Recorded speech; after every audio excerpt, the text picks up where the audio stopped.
Perlakukan diri lo seperti seorang raja bro. Ini artinya bukan hidup bermewah-mewah kayak raja, tapi gimana bisa bertindak, bersikap, dan diingat sejarah layaknya seorang raja. Dan kalau lo mau mencapai hal ini, lo wajib paham, ngelakuin hal-hal yang dilakuin seorang raja-raja zaman dulu. Mereka selalu melakukan 3 hal rutin ini dalam aktivitas sehari-hari. 1.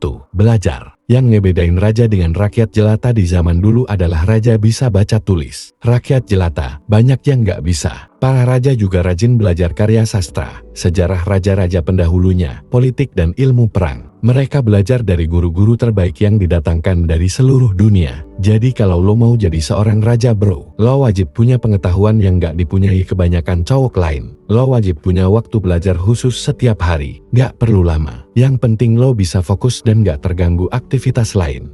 2. Olahraga. Perhatikan bro, raja-raja di zaman dulu juga punya kebiasaan olahraga. Raja-raja Inggris di zaman imperialisme wajib mahir berkuda. King Henry ke-8 dikenal sebagai salah satu petinju dan petenis terhebat pada zamannya. Marcus Aurelius mendalami gulat. King Arthur adalah seorang pemburu dan joki kuda yang handal. Bahkan Raja Indonesia, Ken Arok dikenal sebagai jago atau ahli bela diri yang tangguh. Artinya, lo juga wajib rutin olahraga bro. Sama seperti raja, lo adalah seorang pemimpin. Setidaknya, pemimpin dalam hidup lo. Dan untuk memimpin, diperlukan fisik yang kuat. Sebelum bisa memimpin orang lain, lo wajib bisa memimpin, mendisiplinkan badan lo sendiri. Tujuannya, biar lo bisa selalu dalam keadaan prima saat mengambil keputusan-keputusan penting. 3. Ibadah. Raja-raja terhebat dalam sejarah umat manusia adalah raja yang dekat dengan Tuhan. Muhammad, seorang pemimpin, seorang nabi, tokoh nomor 1 dalam daftar 100 manusia paling berpengaruh, memiliki misi hidup utama untuk menyebarkan agama Islam. Imperialisme kuno dari kerajaan Inggris, Belanda, dan Prancis berhasil menguasai dunia juga dengan misi gospel mereka. Perhatikan juga saat sebelum berperang, para raja zaman dulu sebelum berperang atau mengambil keputusan penting selalu minta restu dari Tuhan atau dewa yang mereka sembah. Mereka yakin mereka hidup untuk menjalankan perintah Tuhan. Perintah Tuhan untuk membawa kebaikan dan membasmi keburukan. Jadi bro, lo wajib punya rutinitas harian yang bisa mendekatkan diri lo ke Tuhan. Apapun agama lo, ibadah, selain bisa menguatkan, juga selalu menjaga lo dari sifat-sifat buruk, menguatkan hati dan pikiran.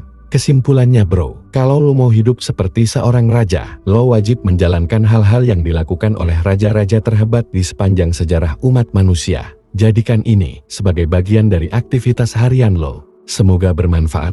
Semangat bro!